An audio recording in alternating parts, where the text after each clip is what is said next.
VocalEye Almost Live Zoom. PuSh Festival Preview and Highlights 2023. Hosted by Amy Amantea. With special guests Anika Vervecken, Jay Dodge, and Lisa Cooke Ravensbergen. Welcome to this VocalEye Almost Live event. My name is Amy Amantea. My pronouns are she, her, and I'm the Associate Director for VocalEye. I'm your host for these Almost Live events, and I'm a member of the blind community. And it always pleases me very much to be the one to say a big thank you to those of you who have made donations and contributions to VocalEye. It's so much appreciated. We do this work with you all free of charge, and your contributions have been absolutely appreciated. If you feel like you don't have the capacity to make a contribution financially, keep those letters of testimonials coming. They are brilliant. I love reading every one of them, and they really, really help when we share with our funders the impact that we're making on our community. So please keep those coming. And if you happen to be watching this event on our YouTube channel, we hope that you hover over and click like and subscribe. So that would really, really help us to do that. VocalEye is broadcasting to you all from the traditional and stolen lands of the Squamish, Musqueam, and Tsleil-Waututh First Peoples. And as we've all just celebrated a new calendar year, I was a tad curious about some of the traditional ceremonies that perhaps Indigenous peoples all over the world might have practiced. So I, of course, did a little research and learned a few things along the way, and I want to share with you a couple of things that I learned. So, of course, there are many different ways in which people observe and do ceremonies and traditional things to honor and celebrate the New Year's. Two particular Indigenous peoples from the Northeast. So the Nanette people, for example, the Nanette people celebrate two New Years, a winter and a summer one, starting in November and again in June, respectively. On the New Year, the elders, they try to gain the favors of the spirits through prayer, so that the winters will be calm and that the rivers will be filled with fish. And then, of course, in the summer, that the forests will be filled with game. They do this in part by making wishes and tying ribbons on birch trees. So the birch tree is their sacral tree. They give presents to each other, and they pay much attention to the children in their community because they believe that good spirits can get angry when you leave children, or when you leave your children and you offend your children. So I thought that was kind of interesting. And the Yakuts celebrate the New Year in the summer on June the 21st. And this is related to the worship of the sun idols and fertility. In English, the ceremony is translated to time of plenty. The holiday is traditionally accompanied by ritual prayers, folk dance, and sporting events. So just a few things that I wanted to share with you about how the New Year's is celebrated in all different parts of our planet by different Indigenous peoples across the globe. Very different than how some of us in North America celebrate the New Year's, but I certainly appreciated learning some of that. So thank you for letting me share that with you.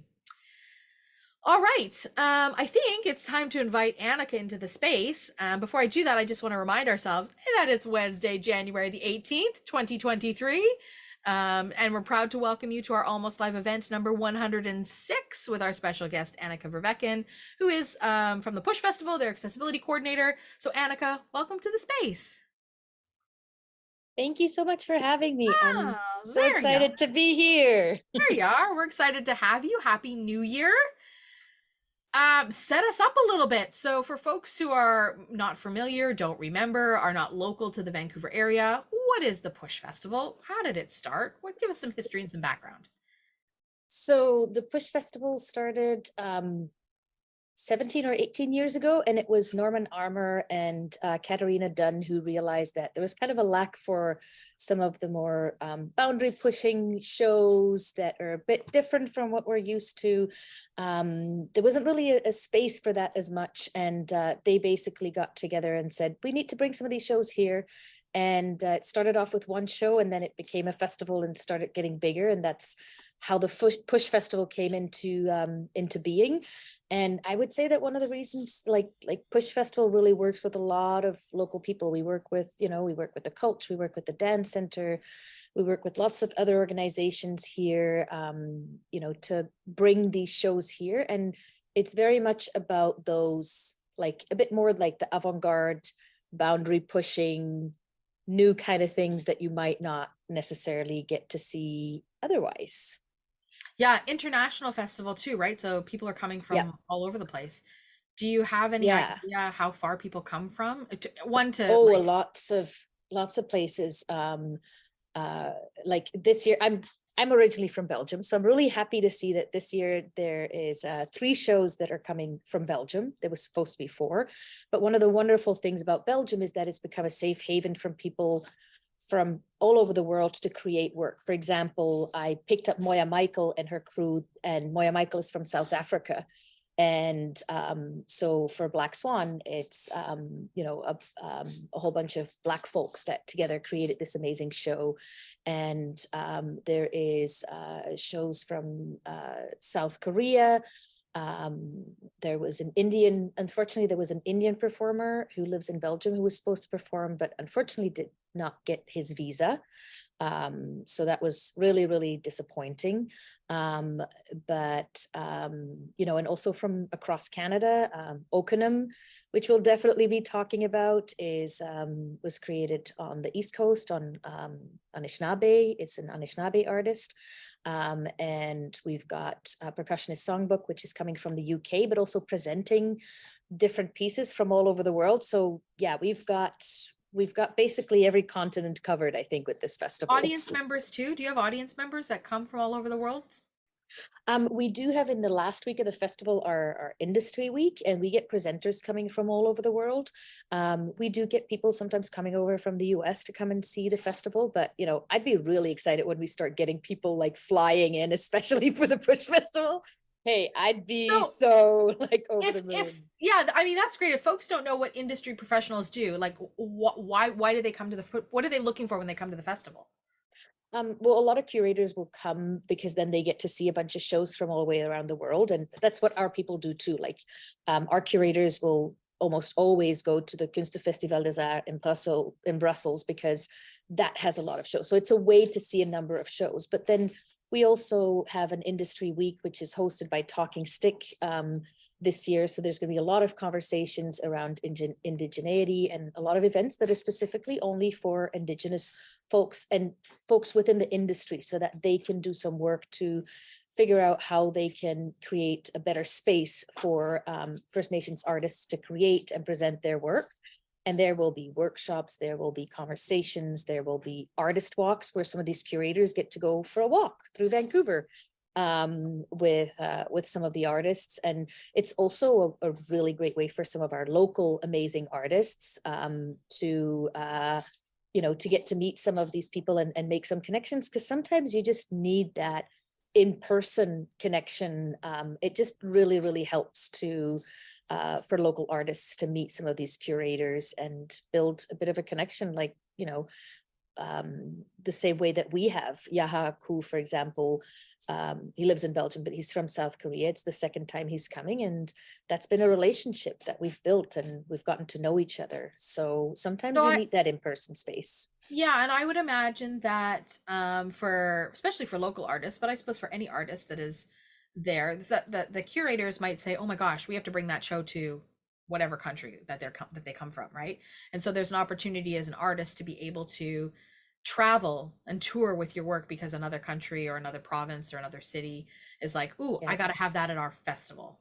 Yep, exactly. And that's how a lot of connections got made. I actually, one of my favorite stories that I like to tell is there was a show that came from Belgium, and the creator did not realize that there was going to be an industry week when they presented. And he actually emailed one of his staff and said, can you get on a plane tomorrow? Because I need you to be here because there's too many presenters and I can't talk to them all. And that happened to be a friend of mine. Mm-hmm. So 2 days later, I'm standing at that show and she comes and taps me on the shoulder and I'm like, what are you doing here? But the reason why was because they realized that this was an opportunity that was worth it, flying somebody in to have more conversations and bring that show to more places. So, you know, we want to be that platform too, where people can connect and more of these shows can travel around. I do want to say one of the hurdles we come up against is, you know, that Canadian immigration, you know, when it comes to visas and stuff, it's really not okay how impossible it is to bring work from Africa, for example, from Southeast Asia. It's a real problem. We want to, you know, we want to be diverse. We want to put these voices on the stage, but you know, one of our curators went to Cairo to a festival, saw a bunch of shows, and it looks like we will not be able to present any of them because of the restrictions. So that is something that as an industry, we need to start lobbying for, that that's not okay. It sounds like there's a real rabbit hole we could go down just Oh on yeah. that in and of itself. Because I can't say that I know the details of that, but I do know that not all countries play along with each other in terms of visas. Some countries it's quite easy, and with other countries it's not so much. And Yeah. that's, as you say, that's it's not okay. It's not okay. So Anika, the PuSh Festival is happening when? This It year's PuSh starts Festival? tomorrow. Tomorrow. So So we if are you see like if you feel stress in my voice, it is it starts tomorrow. So this is kind of like, you know, it's really hectic now, but it runs all the way through to February 5th. So you know, anybody in the room who's a friend of mine knows that unless you're coming to see a show with me, I likely won't be seeing you or spending time with you, because I'm like You're way over fully my head. immersed. I'm emerged in the PuSh Festival till February 5th. And then once this festival is over, when will you start organizing next year's festival? Next year's festival, in terms of programming, is already in the works, Ah, because some of these shows are really big, and for us to be able to bring them, we have to have tours. They have to, like, for example, the image that you have behind you is from a show called Are We Not Drawn Onward to a New Era, and that one will go on tour, and because it's a big show, and for those shows we need to set up tours, so it's already in the making right now. Yeah. well, that is an immense amount of work. So, as as stressed as you might be in this moment, thank you for being here. Because I can only imagine how little sleep you're going to get over the next handful of days/2 weeks. Thank you. Yeah. Well, why don't we sort of dive right into some of the programming? So you're here tonight to share with us some of the low vision friendly stuff, things that might be of interest to the local community, some online things that folks who aren't local can enjoy. So where are we going to start, Anika? I think that the first thing that we were going to talk about is Okinum. It's Okinum. Yeah, you got Yep. it. Oh, I did want to just say in general, if that's okay, just for the festival in general, that I would want people to know that for any of the shows that, whether or not they are low vision friendly, we offer complimentary companion tickets. And we also offer sighted guides to pick you up from a nearby transit, like the bus stop or a SkyTrain station. So I just want to make sure that people knew that, so that I don't have to repeat it with every show. I think that's a fair point. So where do we want to start with Okinum? Because I know you have a whole list of things that you want to share about this particular show, and then we're gonna we're gonna listen to a clip of it.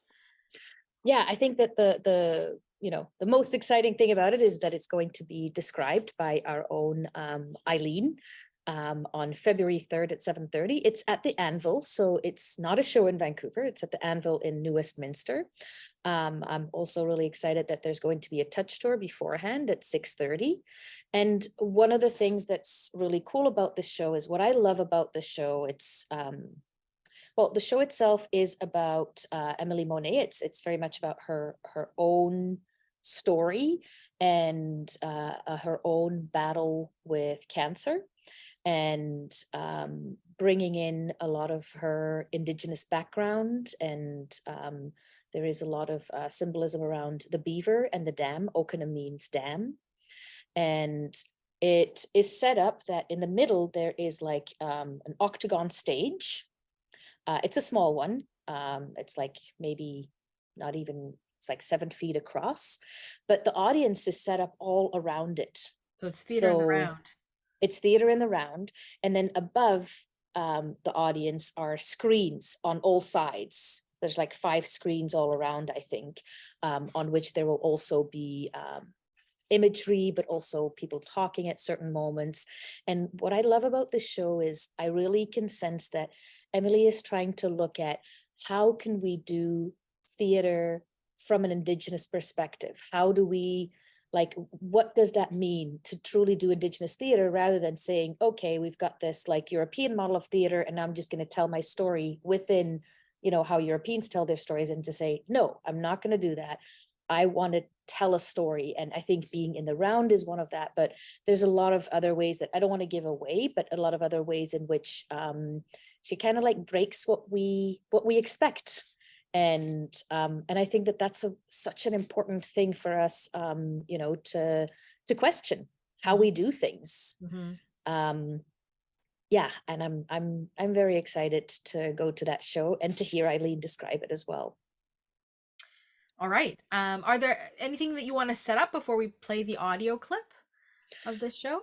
We're going to be listening to it, and basically for the whole part of this, Emily is on the stage.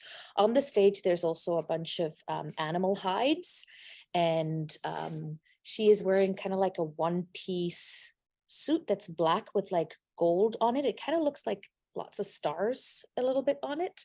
Yeah, she's just in the beginning, she's just on that stage, mostly lying down or sitting up and talking to the audience, and we'll hear some other voices that will be swirling around as well. And that's so for folks that know, when we listen to the audio of this, there'll be an image on your screen, and that's what Anika's just described as kind of the way that she's placed, and a little bit about the stage. So if you're like, Yeah. oh, there's an image and I can partially see it. Oh, and there is behind her, you can see one of the screens with the image of a woman who looks a little bit older. So could be her grandmother, could be somebody else. But there is an image above her as well on one of those screens. Awesome. Well, I'm excited to take a listen. Me too. If you're ready, I'm ready. All right, Rick, we'll have you play Okinum. This will be about 10 minutes, folks.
My heart beats fast.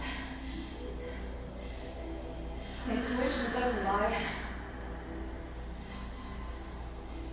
Intuition is my inner compass. A gift passed down from my mother, from her mother before her. A skill to feel from deep down. It's subtle, secret.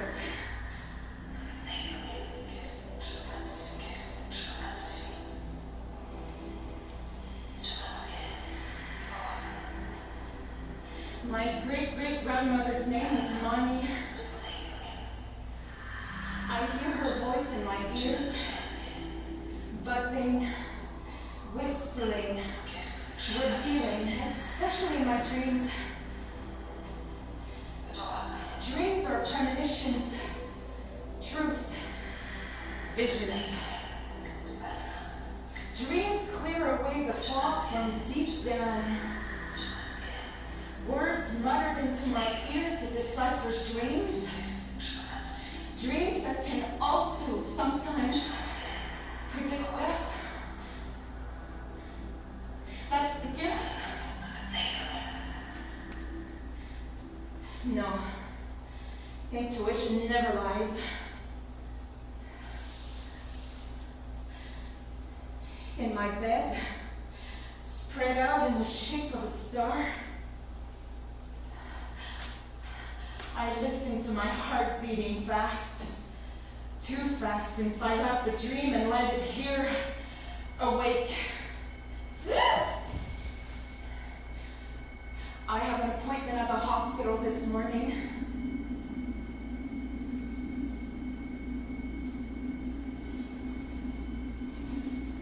I dreamt I was on the track line. I dreamt of Wabush, caught in a snare.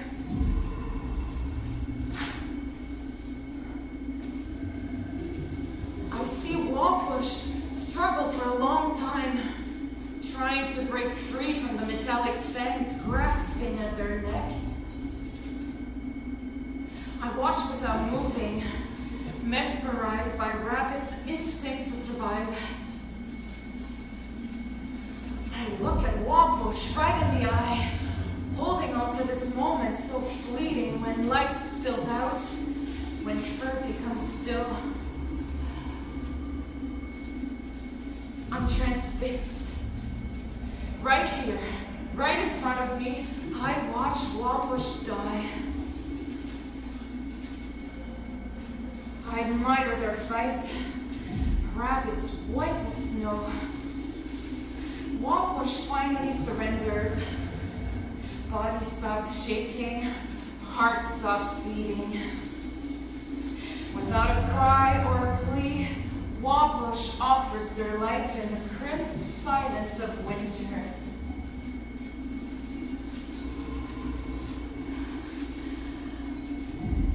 I start to undress Wabush, remove their fur.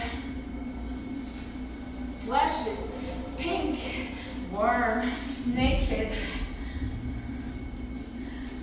I look at the blood drip on the snow. Nothing's more beautiful than this red spill, this blood offering now soaking into the white.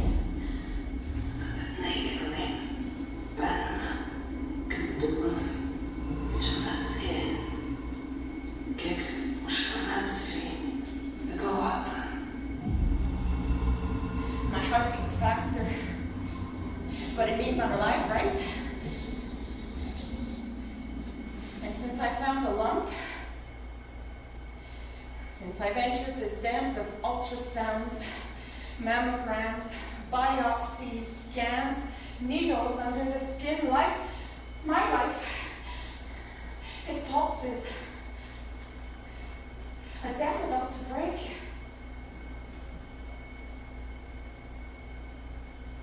I have an appointment at the hospital this morning.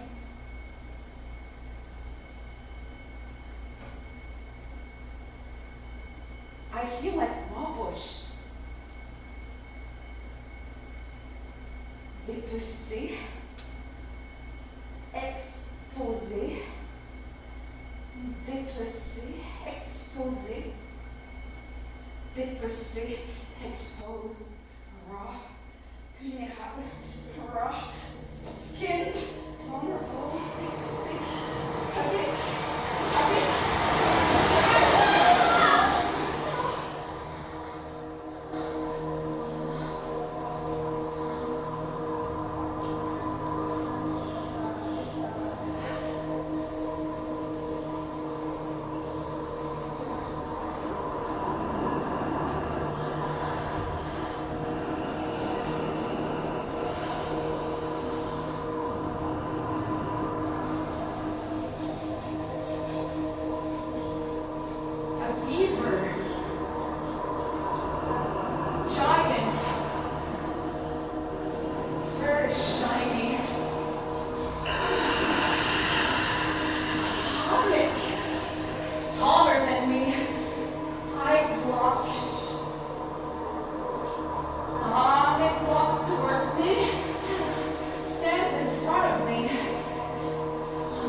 future.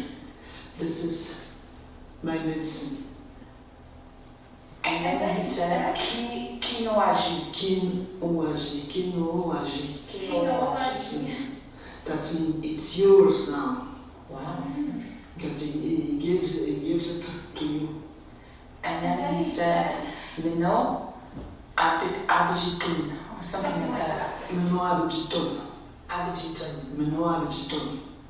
It means use it well. Abijitun means use it. Meno, it means carefully or well, or even for the better. So this is what it means. Meno abijitun. Meno Abijitun.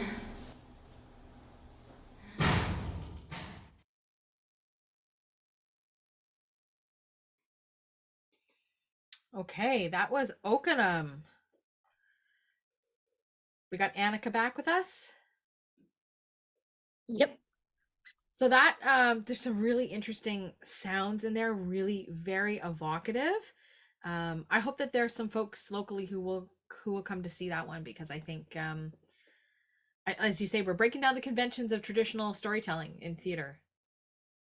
Yep, that's what I love about the show. And I'm actually, one thing that I didn't share earlier is that in the past I would I would work with our blind consultant, and we would pick which show would get described. But this year we actually reached out to a group of people, and I think it was a group of 8 of us, and it was people from the community who said, this is the show that we want to have described. So that to me is, I'm really happy also that that's what the community wants to see, that they're interested in seeing this type of work described. So yeah, I hope we'll see a bunch of people.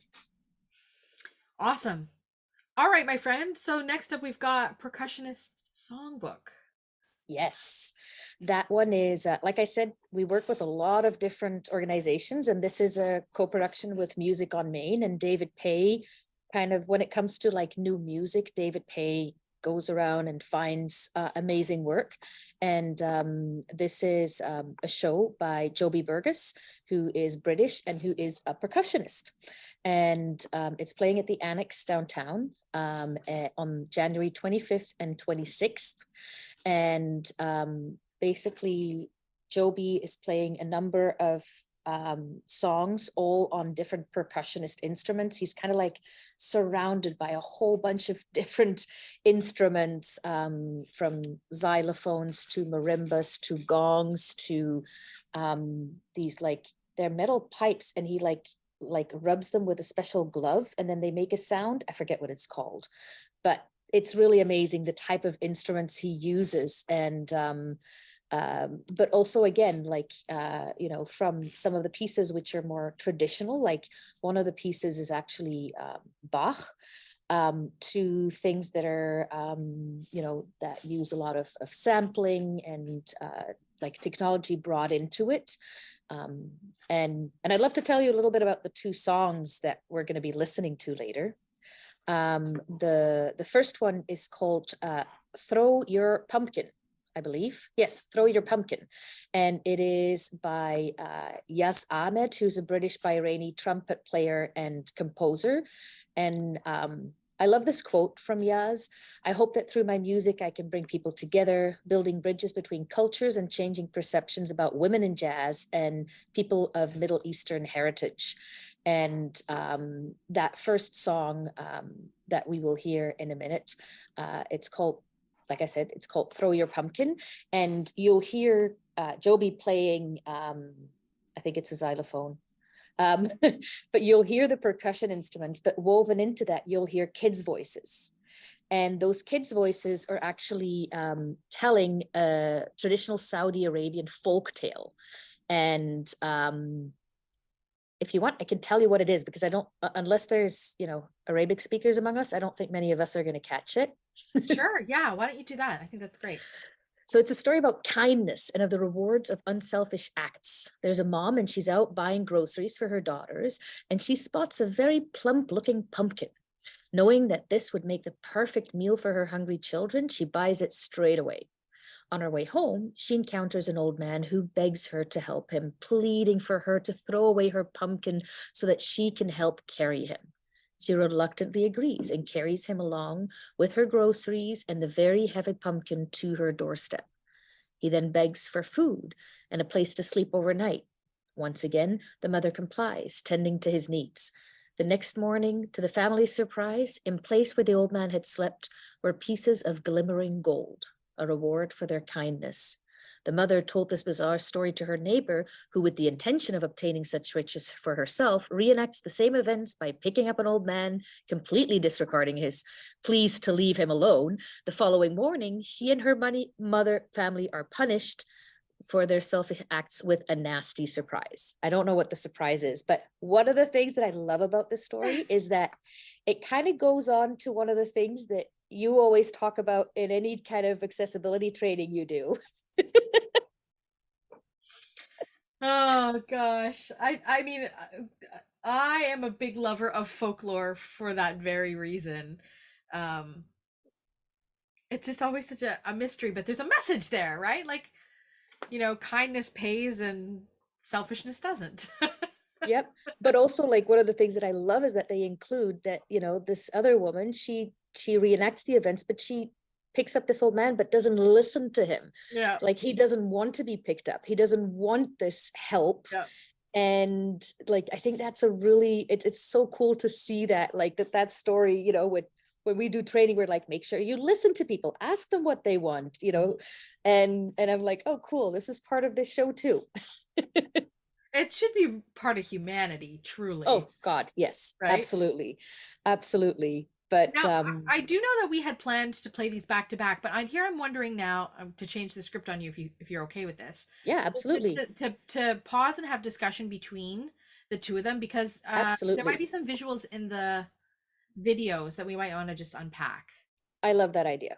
Yes, yeah, so, let's do that. So we're changing the script on you a little bit, but I think after you share that folklore, I was like, yeah, you know what, there could be some things that we might want to unpack. And is there anything about the visuals that you want to set up before we play this particular video?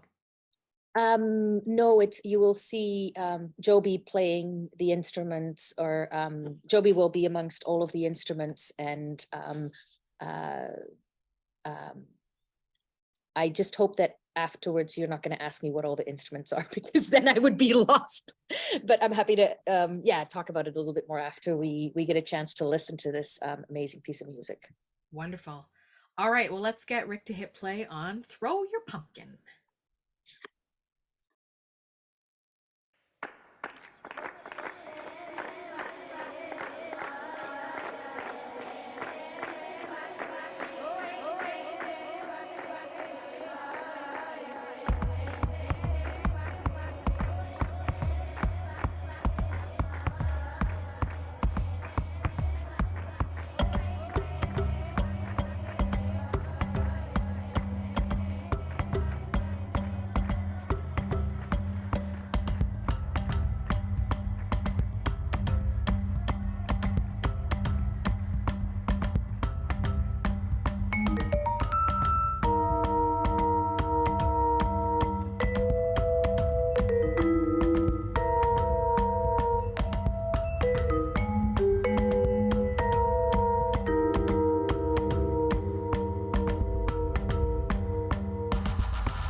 Very cool. Yeah, that was very cool. So visually, I mean, you can hear it, but visually, this guy's just like he's just giving her, right? Like Yep. just going like gangbusters on these different percussionary instruments. What I think is And kind of cool, what I think is kind of cool is that he kind of is set up a little bit like a DJ. So he's got some backing tracks going on a computer, and then he's supplementing that with like the live percussion work. But there's so many different things happening at one time in terms of like, I don't know, the layers of the music. yeah, and like one of the things I might have done a bit of Googling. But so he's using two sets of like, you know, they kind of like in my mind, I would be like, oh, it kind of looks like a xylophone with like all the little sticks that he's hitting, except that the deeper notes that we heard in the beginning is, I believe, a marimba, and like the lighter bell kind ones is actually a vibraphone. And the marimba, so he plays it once and then it gets recorded and it's looped. So we keep on hearing this, which is a technique that's also going to be used in the second song. But you're right, because when he's playing the vibraphone, he's holding two sticks in each hand. So he's like playing them and like kind of like having to like making them narrower and wider depending on which ones he's going to hit. It's really impressive. Yeah, I can only imagine the kind of skill and talent it takes and practice, right? It's To do that yes. kind of work. You And know, it's passion. one thing to hit like, to have two sticks and hit things at the right thing, but to be holding two in each hand and then Yeah. adjust them, it blows my mind. It blows my mind. So much respect for that.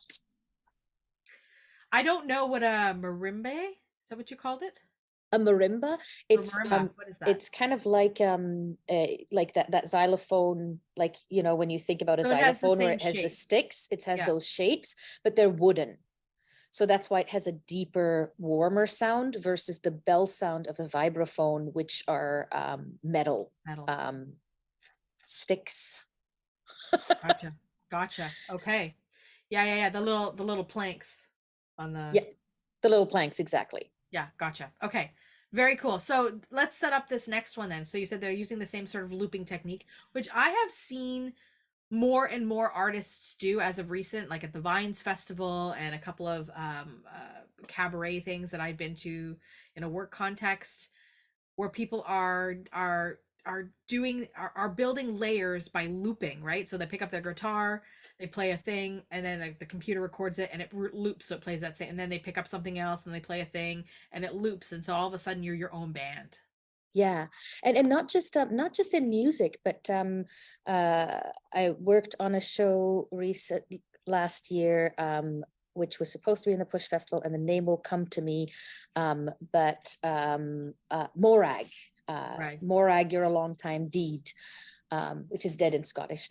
But they would use looping in the storyline, like somebody would like say things into a microphone and it would be recorded, and then they would play it again, and then they would play the other part of that conversation, or somebody would record some heavy breathing and then that would get looped underneath the next conversation.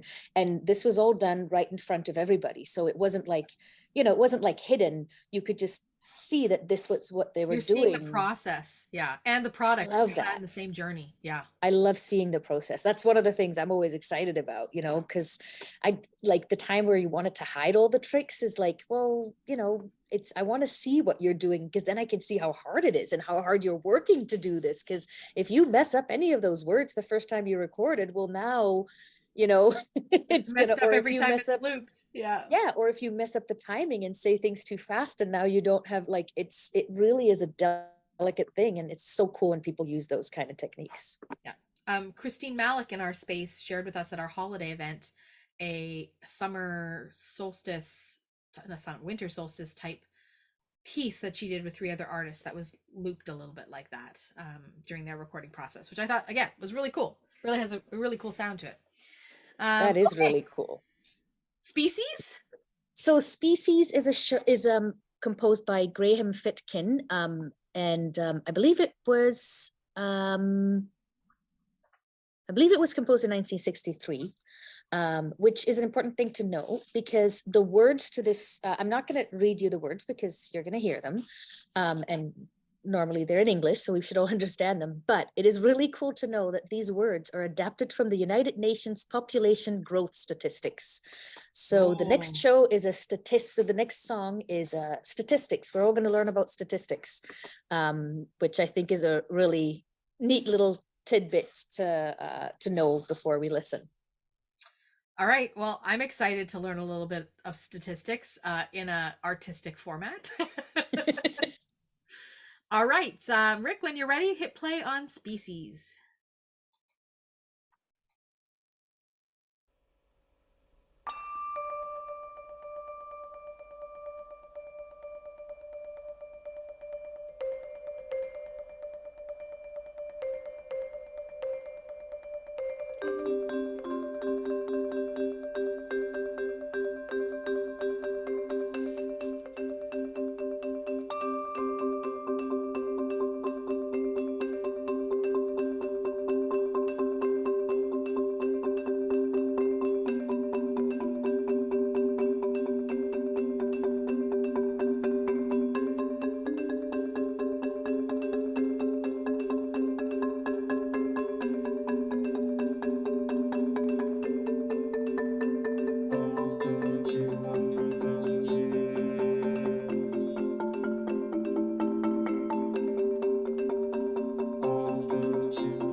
Very nice. Species. I like it. I will say I did find some of the statistics a little hard to hear. Lots of 7 billions and 5 billions and stuff Yep. like that. But what I thought interesting just visually that I wanted to share with folks is that the camera angles in this one were hovered kind of above him. So I really got to piece together in my mind the size of these instruments. So for folks who weren't able to make out some of the visuals, he's got two of these instruments, one in wood and one in metal, and they're like The vibraphone is the metal one and the kalimba is the wood one. And that and they're like an 8-foot dinner table. Yes, and the kalimba is a 3-octave one. So that means that it has 3 times 5-octave one. It's insane how many things it has. And I would say it's like about 7 feet long, 6 feet long. It's really long. Wide. It tapers. It kind of tapers like a little bit like a piece of pizza would taper, right? So it's exactly, because the higher notes will be the shorter ones and the lower notes will be the longer ones. And he also, like, behind that, so the instruments that he used were that vibraphone, the metal with the metal sticks, and the kalimba with the wooden sticks. But behind the vibraphone, he had what they call an allophone, and they're basically bells. So that's when you heard some bell sounds in the beginning. And behind the kalimba, he had disc bells. So they're basically just discs, but they sound like bells. So that was the highest, shrillest little dings that you got there, were apparently disc bells. See, I'm learning too. I'm not a musician, and everybody in this space knows that I'm not a musician. And I've said it many times. So you're getting a real, like, plain language version from me as to what these instruments are. And maybe some folks are like, oh, thank you. And other folks are like, whoa, that's too simple. I also did find out, remember that I told you that there's this one instrument that's basically these metal sticks that he has to rub with actually rubber to make them make sound. Mm-hmm. Apparently that is called a space harp. I just love the name alone. Space harp. Space harp. Yeah, those are like long vertical, like metal bars. It kind of looks like a jail bar, except that, like, it's tapered so that it goes, that you get the different notes. And there's some on the top and some on the bottom, and he kind of like rubs them with a piece of rubber to make a sound, which I think is so cool. I'd never heard about a space harp before. I didn't even know that was a thing. A part of me wonders, like, this is just a question mark I have, because obviously these instruments exist, but clever musicians can probably create versions of instruments.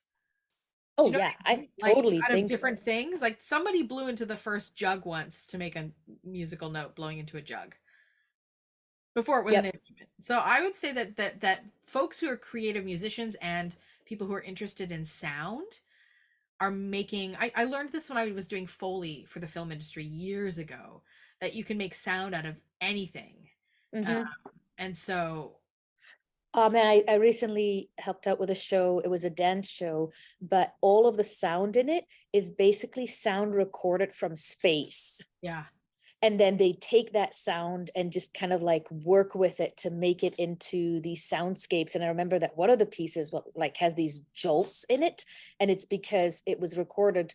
It's recorded sounds from the sun, and it's the explosions that the sun has. Yeah. And it's just like, I love it when people just take these sounds that we wouldn't consider to be music and make music with them, or turn them into these amazing immersive soundscapes, or the Indian Summer Festival. The mushrooms. The mushrooms. Yes. They put these electrodes onto plants and mushrooms, and then just like, turn those like vibrations or whatever electrical things came out of these plants into sound and music. That was such an amazing show, especially when there was a crow who started piping in because it was outdoors. That was amazing.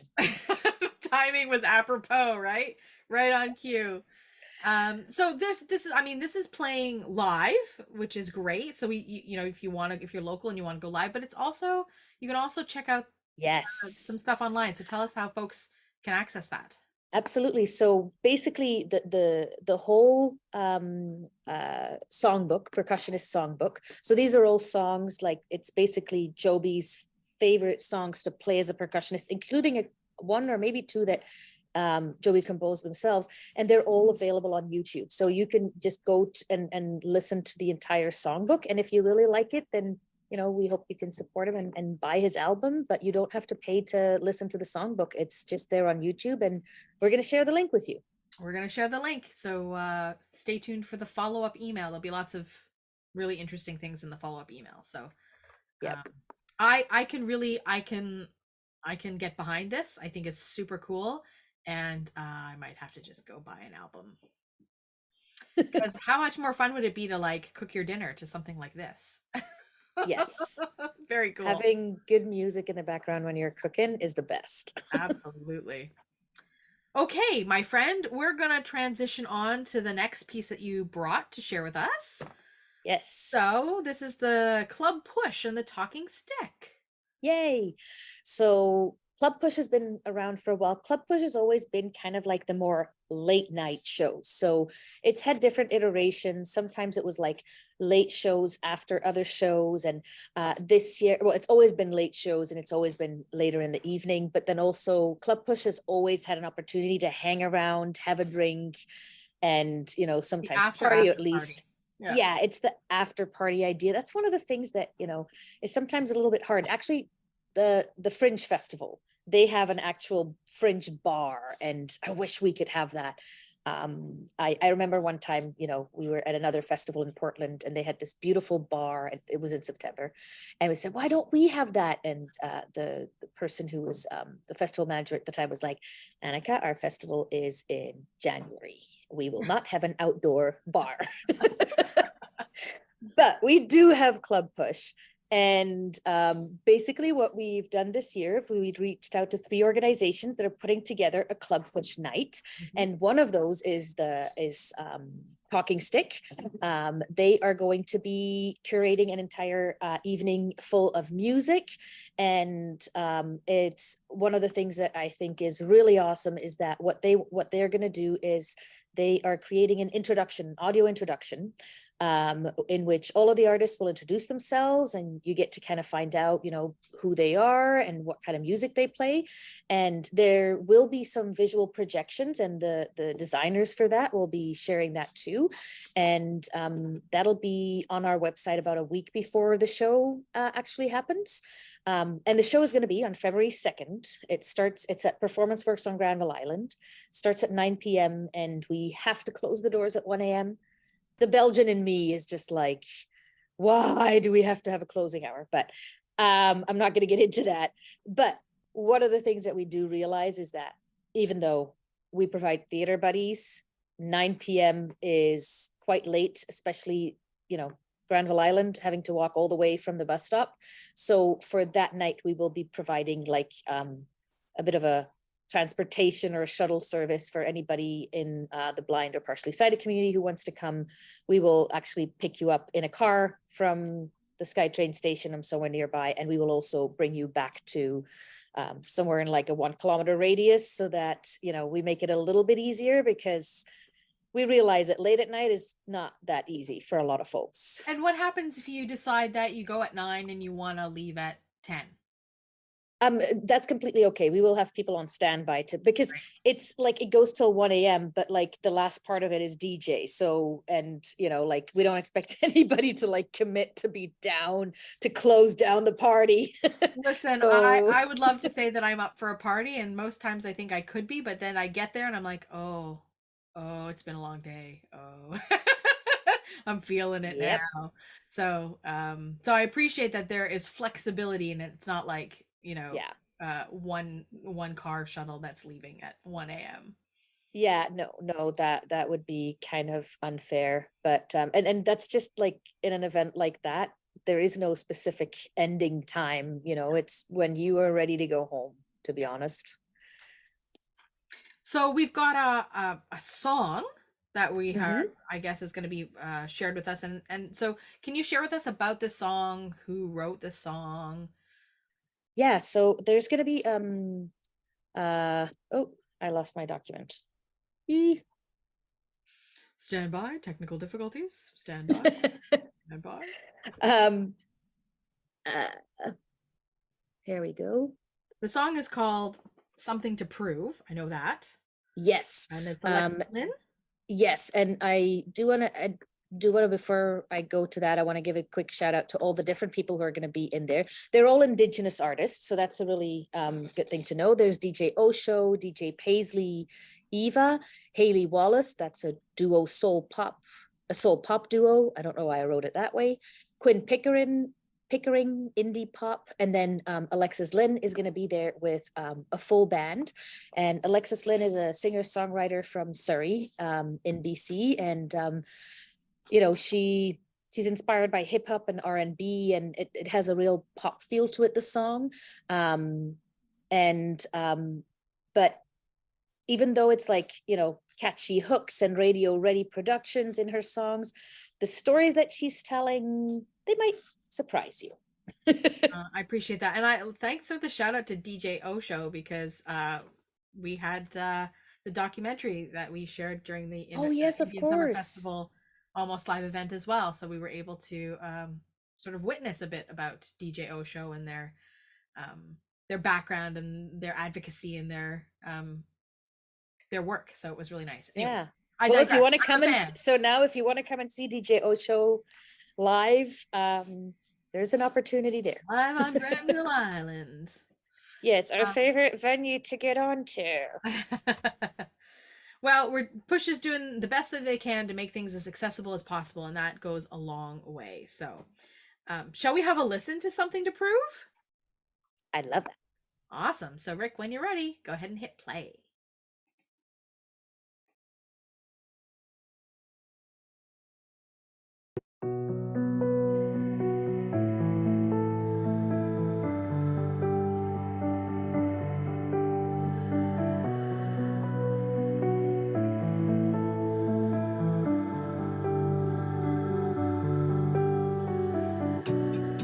I've been chasing something so far, trying to catch it, dancing on bars. Shameless gaze lingers so dirty. Isn't that what makes me worthy? She makes me nervous, he makes me numb. He grinds my teeth, she fills my lungs. He'll size me up with hungry eyes. She looks at me like the sunrise. I'm still searching for pride. She gives me a whole world, he lends me his midnights. I'm safe on her shoulder, he won't leave on the lights. She's weightless like water, he's heavy on my mind. She knows without asking, he wouldn't guess I've cried. I'm trying to love her, I know that he's not right. I know that she sees me, he's just willingly blind. I'm trying to love her, I swear that I do. I just need him to want me like there's something to prove. Like there's something to prove. He's just a line that won't get me high enough. She tastes like wine, straight from the coffee cup. I've been waiting for someone like this. She's all I want, but what am I to him? Tired apathy leaks from his mouth. Her tongue is soft, yeah, her words pour out. There's so much left to unlearn, 'cause I thought love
Something to Prove, Alexis Lynn. I have to tell you that when I listened to this before the event, I went and downloaded a version of it from iTunes. So it's available, $1.29. It's in my playlist. And I've listened to it several times. I think one of my favorite phrasing, as simple as it is, it's complex, which is she tastes like wine straight out of the coffee cup.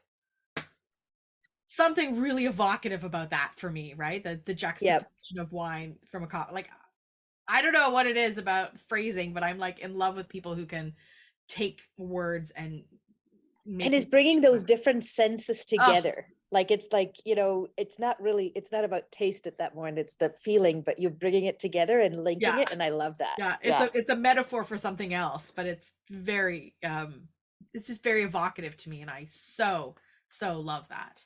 Yeah, and she's going to be there with her full band on the stage. So yeah, she's going to be one of the main acts at the event. So I'm excited to hear her. Do you have any idea how long each artist will play for? I have no idea, but I'm gonna guess that, like, you know, it'll be like I think let's see how many we have. 1, 2 wait, 1, 2, 3. So I'm gonna guess each artist will get, like, you know, a 40-minute to an hour set, and then afterwards the DJs will kick in and it'll become more of a dance party. Though I have a feeling that you're gonna be able to dance before that, even if you want to. Yeah. I'd be dancing to Alexis Lynn. I mean, I totally get that one. Well, thank you for bringing that to the space, because now I have another artist on my playlist, and I really love, like, experiencing new artists, and I love so there's something about the quality of her voice, and I find that I'm really attracted to, like, singers that can do that kind of husky whisper thing, that really intimate husky whisper. Yeah. It's not quite Amy Winehouse, but it's kind of like that like undertone of, like, this is not just purely a really beautiful voice, but there's like that raspiness underneath it that makes you think, like, oh, I love that. I would love to be able to have that kind of talent to do that. And, you know, I mean, I'm not trying to put down singers who have, like, really clean, polished voices, but there's just something really interesting to me about that kind of tone that I jive with. So I was happy to add this one, and it was totally worth the money. I'll just say yay. That. Yeah. I'll pass on that message. They will be so happy to hear that. Oh, I'm so glad. Yeah. I would love that. All right, Anika. So we're gonna talk a little bit now about Afterglow. What do we need to know about Afterglow? Afternow. Oh, I'm sorry. Afternow. No worries. I get all these names mixed up all the time. People try and read their notes. Afternow. Thank you. No worries at all. Yeah, so this is actually going to be it's a sound installation. So it is, you know, it's like almost purely sound. And it's going to be set up at the Roundhouse from February 28th till the 5th. And it runs, like, during the day, and I forgot to write down what hours it is, but it's like during the daytime. You could just walk into the Roundhouse and walk into, like, the big exhibition hall, and that's where they're going to have all of this set up, and you can just walk in and experience Afternow, which is kind of like a radio opera. It is 4.5 hours long, but you can just walk in at any moment and leave. So you don't have to stay there for 4.5 hours, which I think is a really important thing to know. But it's basically coming out of all these wooden speakers that are stacked up. And it is the story of Nehanda, which is an African lion spirit that's venerated by the people of Zimbabwe and central Mozambique. And Nehanda inhabits mortal woman, notably Charwe Nyakasikana, and I probably butchered that name, a revolutionary behind the uprising against the British colonists in the late 19th century. So this is by Nora Chipomire, who is from Zimbabwe, living in the US. And what I love about this is that, it'll be from noon till 7:30, that you can just walk in and, you know, experience, listen. You can stay for 2 hours, you can stay for 10 minutes. It's totally up to you. again, you know, if it's at the Roundhouse, somebody can come and meet you at the Yaletown Roundhouse SkyTrain station. And Nora has said that she would love to do a touch tour, but she has not been able to confirm when that's going to be. But if anybody's interested Of the wooden in speakers? doing that, but basically it's the wooden speakers. But I think the bigger thing is that Nora, who created herself, will be there, and that you get a chance to talk to them. I think that is the more bigger thing. Right. Other than that, it's like a bunch of wooden speakers stacked on top of each other. There is also some projection on the wall, but the main part of it is the opera. And also want to say, for anybody who can't make it out to the Roundhouse, you can listen to this entire opera online. There's kind of like this page, and it's like and you can, it's like set up with days. I believe there's 9 days. I keep forgetting how many days there are. But there's you know, you can listen to it day by day. Yeah, like a player. It's You can almost like listen to it's day almost one. like when you listen to a podcast. Exactly. Like an episode by episode, so it's day by day. Yeah, and it's like, we say opera, so we're expecting, but it's more like storytelling. And it's like you're listening to the radio, and they're telling you everything that's happening, and then there's beautiful music woven into it, and it's you know, part activist story, and yeah, it's a really inspiring installation, I think. And I like, again, I love when people do something like in a different way. So like, no, we're not going to make people sit down, but we're going to let people just come in and enjoy this, and then they can go home and they can listen to the rest of it. And, you know, you can listen to it while you're cooking. More cooking music. Cooking music. It's like, if it's not a xylophone, if it's not a, you know, percussionist day, maybe today we want to listen to Afternow instead. I don't enjoy cooking, so I need to have music. We'll just say that. It's part of my incentive to cook. Yes. To listen to music and maybe dance in front of the stove when nobody's watching. Yep. And I just realized there are 7 days in it, but then there is a day 0 at the end of it. So technically 8 days. Technically 8 days. Yeah. But we're gonna listen to day 3. And I don't think it Yes. matters what order the days are in, right? Because it's No. not that kind of storytelling. No, the way that it's been described to me, and full disclosure, I have not listened to the full 4.5 hours. But the way, like, you can come in at any point. I mean, if you're going to listen to it at home, you might as well start on day 1, but you can enter into the story at any time, and it's supposed to be able to take you along. Awesome. All right. I'm ready. You ready? Me too. I'm ready. All right, Rick, when you're ready, hit play.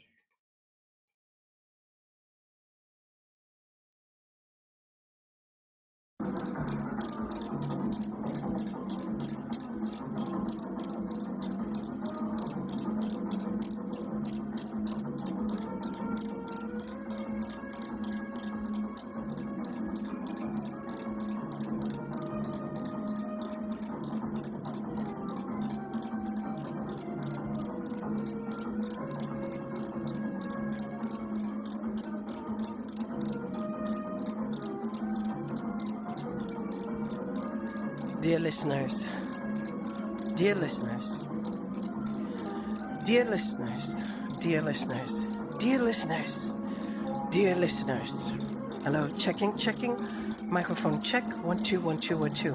Are we live now? Are we live now? Are we live? Yes. Okay. Get a little bit closer to the microphone. Okay. Check. Microphone check. 1 2 1 2 1 2. Dear listeners. Dear listeners, dear listeners, if you're hearing us now, you're the lucky few for whom this broadcast can still reach. We have experienced a great deal of interferences and shutdowns since we began airing these arguments before this virtual global courtroom. It is said that in the United States, only pirate radios continue to air this series. And Great Britain we are getting reports that the government has quadrupled the radio license, making it impossible for thousands to continue to listen in, as they can no longer afford to receive anything on their wireless. Nonetheless, we're hearing reports that more and more people have bought cheap disposable telephones that they can download WhatsApp on to continue to listen to this broadcast all over the continent on Africa. This is unprecedented interferences. But we here at We FM, ZFM, we remain dedicated to completing this radio broadcast. If you have been following us, you know that we left some people in the commune of Changamire in the very first broadcast months ago. This group of people has been growing slowly and steadily since the last months we last visited them in that keep. We shall now take you to our correspondent who is embedded in their midst. Our field reporter is embedded in their midst. Hello? Hello? Hello? Hello? Yes. Can you hear us? Yes. Can you hear us? This is reporting to you from this undisclosed location. The line is not clear. Can you start again, Yeah. Nanganyaya? Can you start Bush, again? Fireflies, stars, and moonlight light the night sky. The line is completely unclear. Nanganyaya, can you start again this field Of broadcast? expectation amongst the Shona rebels gathering for an all-night-long ritual, which will double as both a re-education program for the natives and a strengthening ritual for those young men and women who have chosen to fight. The drum, they say, has energy. The Imbira allows them to speak with the ancestral spirits. In preparation for the 1,000-year revolt, the drum is the instrument of choice. Play the drum, let's hear the drum.